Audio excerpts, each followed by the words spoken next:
The Phyrexian clans had never questioned their place in the universe. Born on the crushing world of Corval, they learned from their first breath that survival was not guaranteed. Gravity bent their spines before adulthood, storms flayed unprotected flesh, and predators hunted with tireless precision. Only those who adapted endured, and endurance became the core of Phyrexian identity. Strength was worshipped, weakness erased, and compassion dismissed as a luxury no Deathworlder could afford. Among them stood Valor, a seasoned observer tasked with confirming threats beyond Phyrexian space. Valor was not a warrior by instinct but by necessity, shaped by loss and discipline. His body bore the marks of Corval's cruelty, yet his mind was sharper than most. He believed deeply in the clan's doctrine, that no other species could truly understand survival. Deathworlders, he believed, were forged through pain alone. That certainty fractured when long-range scans detected an anomaly far beyond known charts. A blue planet circled a volatile star, its gravity inconsistent yet punishing, its surface scarred by tectonic violence and endless storms. Predators thrived in overwhelming numbers. By every measurable metric, the world qualified as a death world. The surprise came when life signs appeared not monstrous or armored, but upright, exposed, and disturbingly fragile. The species called themselves humans. Valor reviewed the data in silence, unsettled by the contradiction. Humans possessed no natural weapons worthy of note. Their skin was vulnerable, their bones breakable, their lifespans brief. On Corval, such a species would not have survived infancy. Yet the evidence showed sprawling cities, orbital machines, and signals filled with art, conflict, and emotion.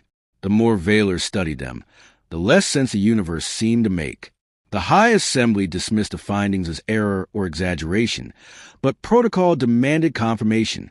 Valor was chosen to observe firsthand, not because he doubted the doctrine, but because he understood consequences. He descended alone, armored and cautious, prepared to witness a civilization on the brink of collapse. What he found unsettled him. Humans lived beneath violent skies and continued their routines as if chaos were expected. Storms tore through settlements, and afterward the humans returned, rebuilding with stubborn resolve. Fires raged, and humans ran toward them, not away.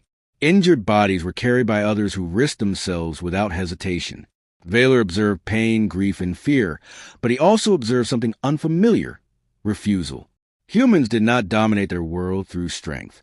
They argued with it, failed against it, and tried again. They lost often, sometimes catastrophically, yet they did not abandon hope. Where Phyrexians endured through instinct and discipline, humans endured through choice. They chose to stand, to protect, to rebuild, even when logic suggested surrender. Valor felt the first tremor of doubt settle into his thoughts. If Deathworlders were defined by survival against impossible odds, then humans qualified. Yet accepting that truth meant unraveling everything his people believed about themselves. Strength, he realized, might wear many forms, and not all of them were armored. As Valor prepared his report, the High Assembly issued a command that would decide the matter permanently. A formal trial would be held. A single human would be summoned to stand before Phyrexian judgment and prove or disprove their worth. Valor understood then that observation was no longer enough. The universe was about to witness a reckoning, and he was no longer certain who would be judged most harshly. The order troubled Valor more than he expected. Trials were not demonstrations. They were crucibles designed to break certainty and leave only truth behind. He remembered standing in such arenas himself, younger, angrier, believing pain was the only honest teacher. Now he wondered what pain would teach a human, and what it might teach the Phyrexians watching. For the first time, Valor questioned whether his people sought knowledge or validation. As his vessel lifted from Earth's atmosphere, Valor looked down at the fragile blue world. It spun quietly beneath him, scarred yet alive, dangerous yet nurturing in ways Corval had never been. He realized then that survival did not always mean conquering one's world. Sometimes it meant learning how to live within its fury, without becoming it. The thought unsettled him, but would not leave. The human trial would proceed, and Valor would stand witness. He sensed that whatever emerged from it would not simply redefine humans. It would challenge the Phyrexian belief that pain alone created strength. Somewhere between gravity and stars, Valor felt the foundations of his certainty begin to shift, and he feared that once broken, they could never be rebuilt the same way again. The coming encounter promised revelation or ruin, and Valor understood that once the trial began, neither species would leave unchanged, because the question was no longer who could survive, but what survival was truly meant to shape for them all. The arena was older than memory, carved from black stone that had endured impacts, blood, and silence. Valor stood among the observers, his posture rigid, his thoughts unsettled. Across the vast chamber, the human representative waited alone. He was smaller than Valor expected, unarmored, his stance steady despite the weight pressing down upon him. His name, translated into Phyrexian lexicon, was Elias. No titles followed it, no lineage, just a name, offered without defense. The trial began without ceremony. Gravity intensified in measured increments, replicating the oppressive force of Corval. Valor felt the familiar pressure settle into his bones, a reminder of home. Elias staggered almost immediately, his knees bent, breath hitching as his body strained against physics never meant for it. Murmurs rippled through the observers, but Elias did not fall. He adjusted his footing, leaned forward, and took another step. Each movement was clumsy, inefficient, and painfully deliberate, yet it was undeniable that he continued. Valor watched closely, noting the human's eyes. There was fear there, raw and unhidden, but beneath it burned something else. Determination, perhaps, or defiance. Phyrexians concealed fear as instinct, yet this human carried it openly and still advanced.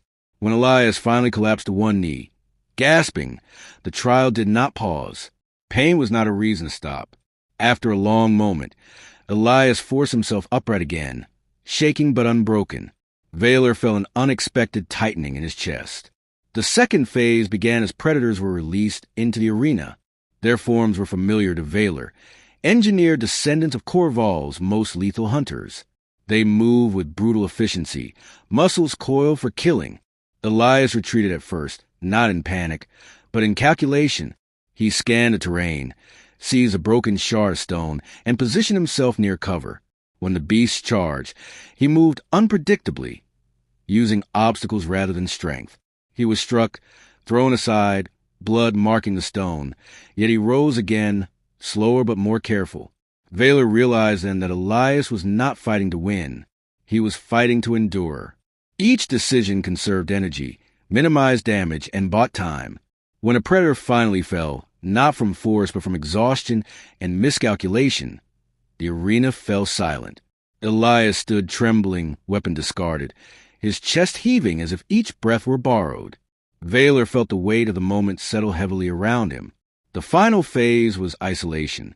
Elias was removed from the arena and placed into a controlled environment that mirrored Death World hostility without visible enemies. Hunger, cold, and exhaustion replaced claws and teeth. Valor observed from afar as days passed. Elias rationed food, marked time, and spoke aloud, not in madness, but in resolve. He recited memories, names, and promises, anchoring himself to a world beyond suffering. Valor recognized the tactic only dimly. Phyrexians survived alone, but humans carried others with them. When Elias finally emerged, he looked diminished, thinner, eyes sunken, yet something about him felt larger. He did not raise his head in triumph. He simply stood, swaying alive. The assembly convened in heavy silence, but Valor no longer listened to their deliberations.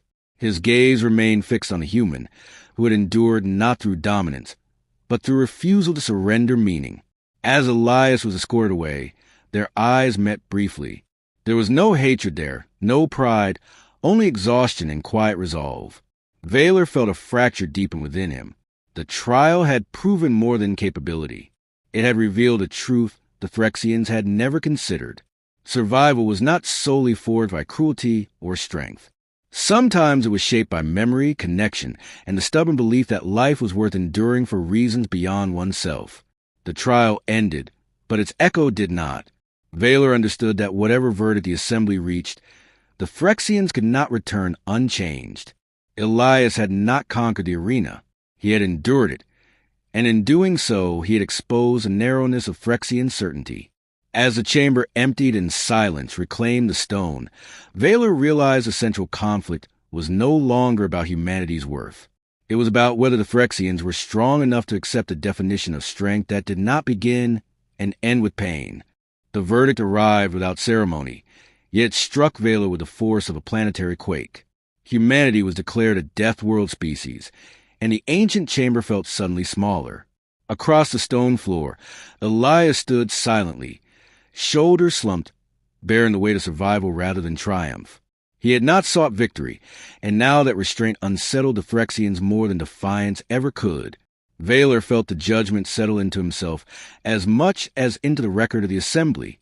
For the first time, he questioned whether endurance without purpose was merely survival delayed. The assembly's elders debated tradition, precedent, and fear, but their words sounded hollow to Valor. They had built their identity on pain, believing it purified strength. Yet Elias had endured not by becoming harder, but by remaining human. That contradiction echoed louder than any challenge ever issued by a rival clan. When Elias was permitted to speak, his voice carried no accusation. He spoke of Earth as a place that broke people daily and taught them to stand again. He spoke of loss, cooperation, and the stubborn hope that tomorrow could be shaped by effort. Valor recognized something dangerously persuasive in those words. They did not diminish Phyrexian suffering, yet they refused to glorify it. In that refusal lay a challenge no battlefield could offer. The verdict reshaped policy, alliances, and doctrine, but its deeper impact unfolded quietly. Valor requested reassignment, choosing to remain near the human delegation. He justified it as observation, yet privately he sought understanding. Conversations replaced contests, and questions replaced certainty. Valor learned that humans trained together because none believed survival was solitary. Strength, to them, multiplied when shared. This concept unsettled Valor more than any physical trial. On Corval, interdependence was a weakness predators exploited. Among humans, it was armor invisible yet resilient. As days passed, Valor began to see his own scars differently. They were records of endurance, but also of isolation. Elias, by contrast, bore wounds shared by others who had stood beside him. When departure approached, Valor felt an unfamiliar reluctance. The trial had ended, yet its true consequences were only beginning. Elias prepared to return to Earth without ceremony, content that he had represented his people honestly. Before leaving, he offered Valor a simple gesture of respect, neither submissive nor defiant. Valor returned it, aware that something irreversible had occurred.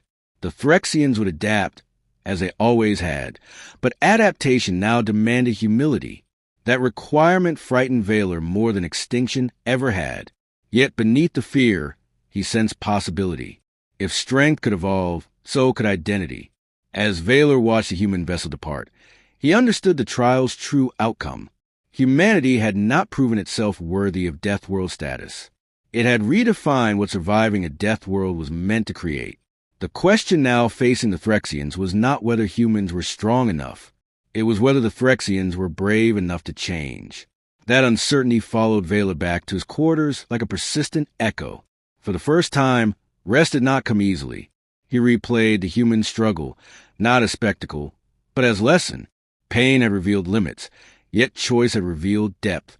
Valor wondered how many truths his people had dismissed because they looked fragile. Across the stars, reports would spread, classifications would shift, and doctrines would fracture. Change would arrive slowly, resisted by those who feared its cost. Valor accepted that resistance as inevitable. What mattered was that the path had opened. Strength, he now believed, was not a fixed shape. It was a question asked repeatedly under pressure. The human trial had asked of them all. Valor stood at the viewport, watching stars stretch into motion. He did not know what the Phyrexians would become. He only knew they could no longer remain what they were. The universe had shown them another way to endure. Whether they embraced it would define their future. With that thought, Valor felt something close to resolve. The trial was over, but the reckoning had only just begun. Beyond the viewport, the stars burned indifferent and endless. For the first time, Valor felt ready to face them without certainty. He carried the human lesson with him, heavy yet steady. Survival was not the end of the story. It was the beginning of responsibility. As the vessel turned toward home, Valor accepted the cost of knowing. Truth demanded change, and change demanded courage. That demand, at last, felt worthy of a death worlder. Valor allowed himself a rare, quiet breath. The path ahead was uncertain, but it was real. He would walk it, carrying the weight of a changed definition. Behind him lay certainty. Before him lay possibility, fragile, demanding, and alive. Valor stepped forward, knowing endurance alone was no longer enough. Meaning, he realized, was the truest test